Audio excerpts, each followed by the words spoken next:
All right, aloha, and welcome to a talk on uncovering stolen algorithms in commercial products. I'm Patrick Wardle, the founder of the Objective-C Foundation, and today I'm stoked to be co-presenting with my good colleague and friend, Tom Aguirre, who is also an instructor at Johns Hopkins. So today we want to talk to you about an issue we believe is a systemic issue affecting our community, which is the widespread use of stolen algorithms in commercial products.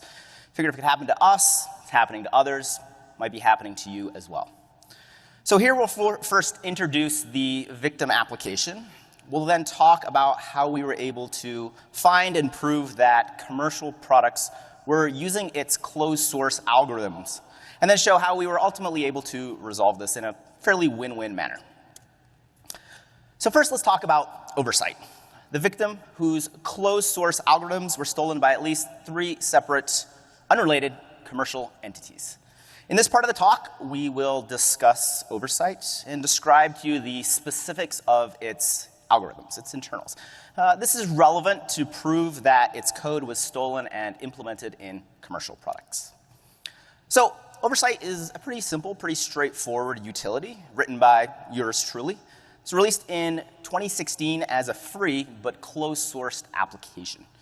Its goal is pretty simple, pretty straightforward, to alert you anytime anything accesses either the mic or the webcam, and identify exactly what process is responsible for such access.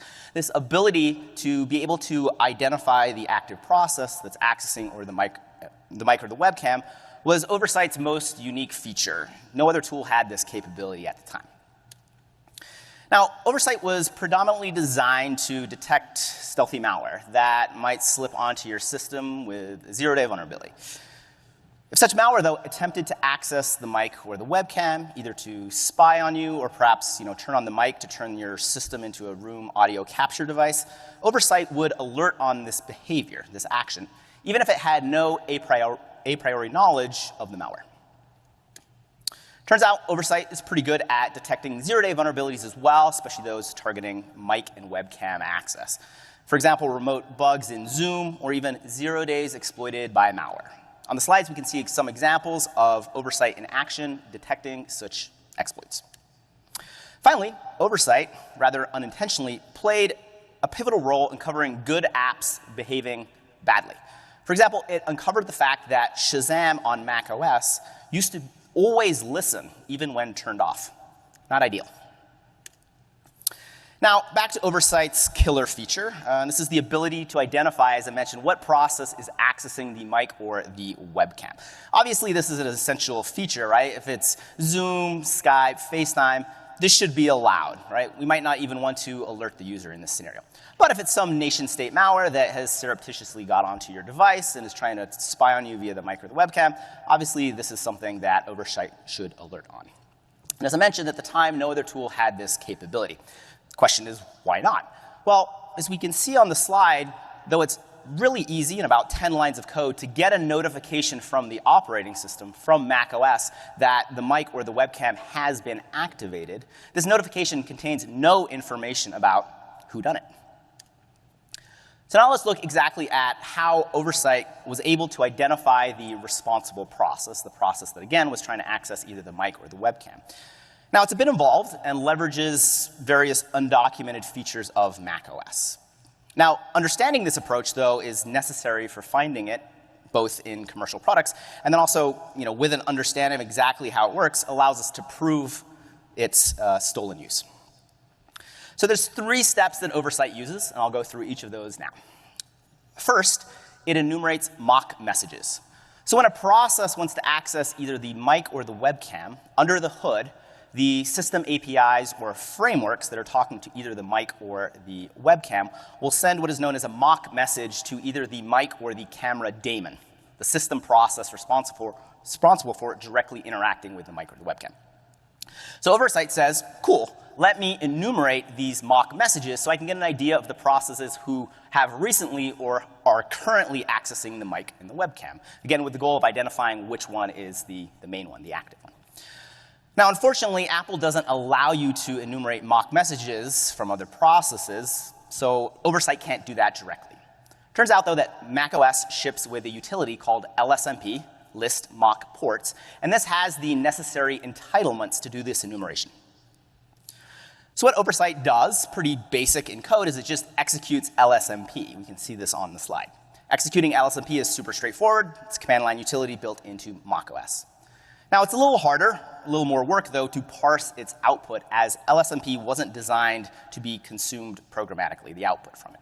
So we have some snippets on the slide. We can see basically how I go about parsing that output to pull out the processes that have sent the mic or the web camera daemon mock messages. Now, as I mentioned, the output from LSMP might include several processes, and we're really interested in the one that's actively accessing the mic or the webcam. Oversight needed another mechanism as well. So I did some more reverse engineering, and I found out that in the IOKit registry, which is kind of similar to the registry on Windows, there are various undocumented key value pairs that have a list, again, of processes that have recently accessed the mic or the webcam or are currently doing so. Again, these don't have timestamps, so we don't know exactly which one it is yet. So again, here's the code from Oversight. It's internal algorithms, and we can see we're directly accessing the IO registry to get a list of these candidate processes. Luckily, in this case, we can directly access the IO registry. We don't have to execute any other external command line utilities. And as we can see on the slide, what we're doing is we're looking for processes under the IO user creator key under the IO PM root domain. Again, though, once we get this information, we kind of have to parse it out because, again, it's not designed to be ingested programmatically. Finally, the last thing Oversight does is generate a sample of candidate processes to get a stack or backtrace from them. We need this final step because the list of processes from both LSMP and the IOKit registry might not just have a single process. And we are looking, again, for the exact one that's accessing the mic webcam, and also we want to avoid false positives. Similar to enumerating mock messages, Apple does not allow you to sample or read the remote memory of other processes. So yet again, we have to leverage a built-in command line utility in macOS that has the correct entitlements, specifically the sample utility. So on the slide, we can see we just execute the sample utility, grab its output, and then parse it. Specifically, we're looking for the string cm_io graph do work. This is a method name and API that will be called by a process that is actively accessing the mic or the webcam. And again, since we've just sampled the process, we can see if the stack or thread trace has this key. Via these 3 steps, Oversight was able to accurately and consistently identify the process responsible for accessing the mic or the webcam, and coupled with the fact that it was free, made it fairly popular, wildly popular. Unfortunately, though, this popularity came at a cost. So now we're going to talk about how Oversight was torn apart and its secrets shamelessly stolen for commercial gain. First, though, how is this even possible, right? Did someone hack into my computer, steal the source code? No, it's actually far simpler than that. Really, anybody armed with a disassembler and basic reverse engineering knowledge could simply reverse engineer the Oversight application. Technically, trivial to do. Ethically, legally, not so much. Especially considering this was stealing a free tool from a nonprofit for commercial gain. To me, this is a clear line that was crossed. Also, it's worth noting that Oversight's algorithm is, first and foremost, very unique, right? It's based on a lot of reverse engineering, a lot of undocumented features of the operating system. And in fact, if you Google the core components of the algorithm, there's no hits on Google, because again, it's undocumented.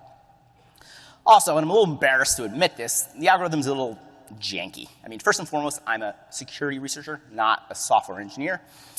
And to give credence to this claim that Oversight's maybe a little brittle, we'll see that when Apple pushed out recent security updates to macOS, Oversight broke horribly. Silver lining to this, though, is if corporations copied Oversight's code verbatim, this means that their code might also have these undocumented strings and maybe even the same bugs. The analogy I like to give is we think about plagiarism, right? If someone copied what you wrote, including made-up words, undocumented features, or your spelling and grammar mistakes, bugs, if you caught them doing this, it would be pretty trivial to prove. So how did this all begin? Well, I never thought that Oversight would be stolen, so I wasn't actually even looking for this. But a few years back, I was analyzing a binary that had been flagged as malicious for a client. As soon as I began looking at it, I realized it wasn't really malware. It was more a potentially unwanted program or potentially unwanted application. One of those security programs that a lot of times will tell users their systems are infected even though they're not, and then try to get credit card information. And I was about to ignore it and move on, but then I noticed something very strange. It was executing the LSMP utility. Now, this again is kind of a undocumented feature component of Mac OS, and I was kind of like, that's interesting. Also, I consulted the marketing materials for this utility, and I saw that they claimed to provide protection of the mic and the webcam for privacy reasons. So I dug into this more and more, and the more I did, I was like, I've seen this code before. This looks like Oversight. Now, around this time, Apple also pushed an update which broke Oversight. Mentioned that before. Yes, kind of brittle. So at the top of the slide, we have some bug reports that were submitted by users of Oversight. We can see it had massive memory leaks, incorrect reporting, although that was really something that Apple broke on M1 systems. But regardless, Oversight had bugs. So I did what every software developer does and hop on Google to find out what the fixes are. And I found users complaining about similar issues. My memory's being used, the camera is always on when it's not supposed to. And I first thought, wow, sorry y'all, I know this is a popular utility, but I feel really bad for crushing all your computers. Well, it turns out their complaints about these same exact bugs that were in Oversight were actually attributed to other processes, other programs, other software. And I was like, wait, did other companies copy my code? Again, so verbatim that they copied bugs and all. And as we'll see, that was the case. So at this point, I decided to do a little more proactive hunting and maybe looking for other perpetrators. So I put together a simple Yara rule that was based on Oversight's algorithm.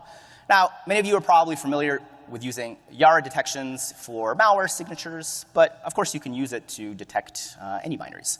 So for example, the one on the slide, just looking for the LSMP string, wrote a Yara rule, ran this a bunch across the internet on large corpuses of binaries, and again found several binaries, several commercial products that based on initial triage looked suspiciously similar to Oversight.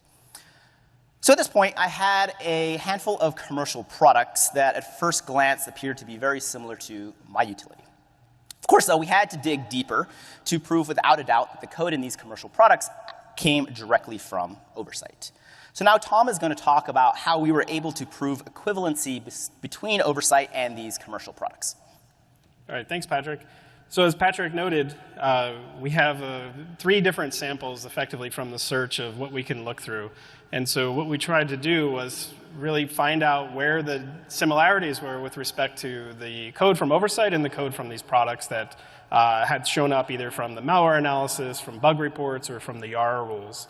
And for this section, if you look at the left-hand side, this is all Oversight's code, and on the right-hand side is the product. And we'll go through 3 different products here. At this point, the Oversight's still closed source. And as Patrick mentioned, the algorithm itself is sort of the uniqueness about the way we can figure out and tie these back together to Oversight's initial algorithm. And as Patrick noted, the algorithm is pretty brittle, and especially when we start looking here on this slide, we see the usage of LSMP, execing it, and then parsing it sort of in an inefficient way, I'll say, on Patrick's behalf. Right? There could be a lot of different ways that you could do this. Right? Your regex would be a better way to do it. But if you look on the right-hand side, you don't really see that. You don't see any optimizations that are done on this. So this sort of gives us a little bit of assurances that this particular application is starting to look for the camera and microphone in a similar way that Oversight was doing it. Right? Execing LSMP, splitting on the parentheses, looking for the PID inside, right? All the way down to those details. If you even look, we have mention of the method names. Those are very similar. But when you're reversing things, right, this isn't necessarily conclusive. This could be another method for looking at other components as well. But when we start digging a little bit further and we think about what Patrick talked about sort of the 3 unique components of the Oversight's algorithm, we now see the second part of this following the first part. And in this case, it's also, again, the IO registry queries for the very same values, key value pairs that Oversight was using. And again, these are undocumented APIs and undocumented components. So it is a little unique in the way that it's going about execing this, right? Going through, looking for those, splitting. Again, we could do something a little bit more efficient. But in this particular case, we see the same methodology going through. The third component to this sort of more is, in my view, the unique one with respect to everything. Apple provides the sample utility that allows you, with appropriate privileges, to sample processes to get stack trace and back traces so you can look for what it's executing in our particular case here. One thing about this is it's pretty invasive, right? It stops the process, has to go through and sample it, so it's not a passive component that is being utilized here. So as Pat noted, the oversight algorithm takes the first two components, intersects them, and tries to see if there's a unique PID. And if there isn't, it goes on to this third step to try to find that unique PID that currently has access to the camera or microphone. And if you look at this for the two products, we have the oversight again on the left and on the right. The unique nature here is the sample is executed, but also what's being looked for is very unique. Right? The CMIO graph do work is the worker thread that when an application has access to the camera or the microphone, this is the thread that will get kicked off and actually do part of the processing. So if it does currently have access to it, it'll show up in the backtrace. Right? So when we do the sampling, we'll see that in there. So that's why you're seeing this be done in that way.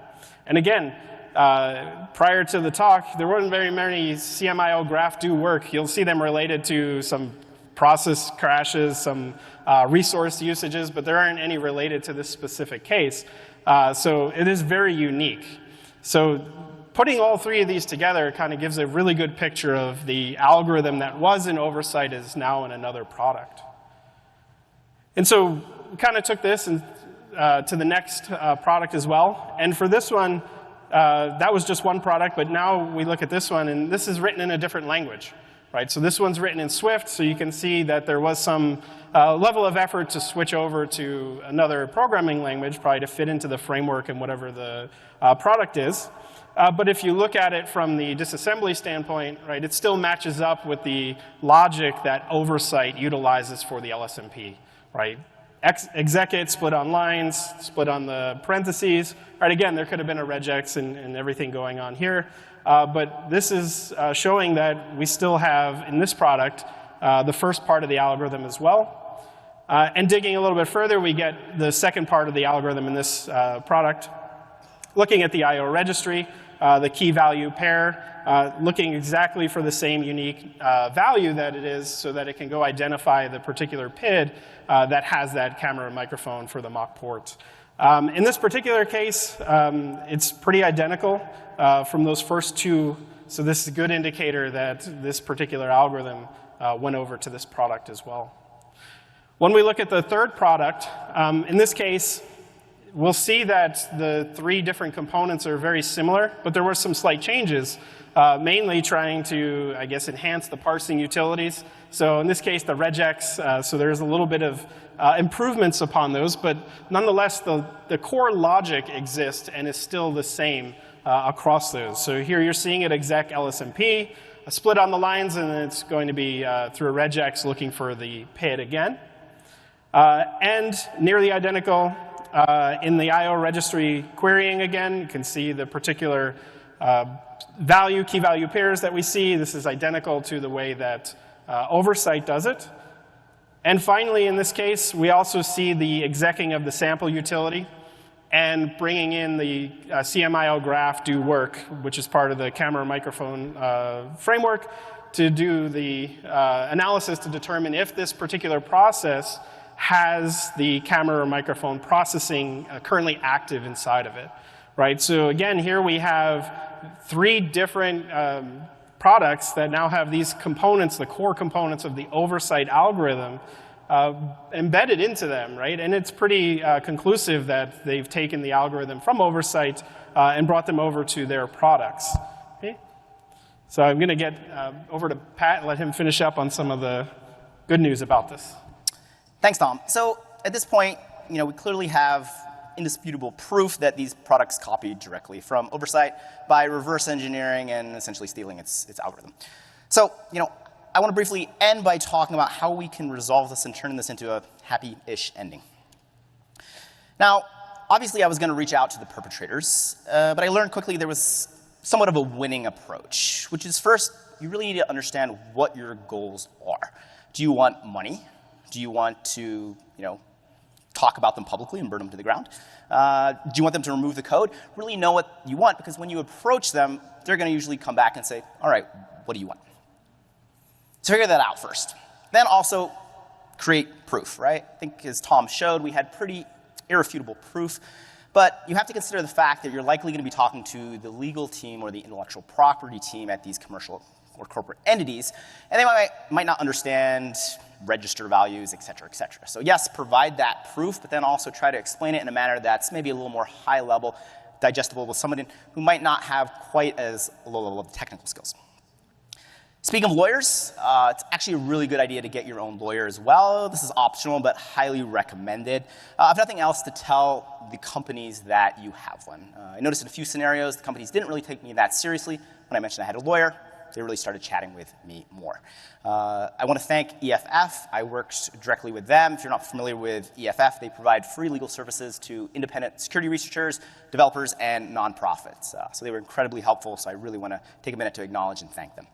And then finally, once you have your goals defined, your proof, and your legal team behind you, reach out professionally. Don't just start flaming on Twitter unless your ultimate goal is just to cause chaos. Now, what do these corporations want? Well, it's good to know that the majority of them want an amicable resolution. This is something I learned that when I started this, I wasn't really aware of, and that was the majority of the cases of infringement were really the result of a single, arguably very naive developer versus the malice of an entire corporation.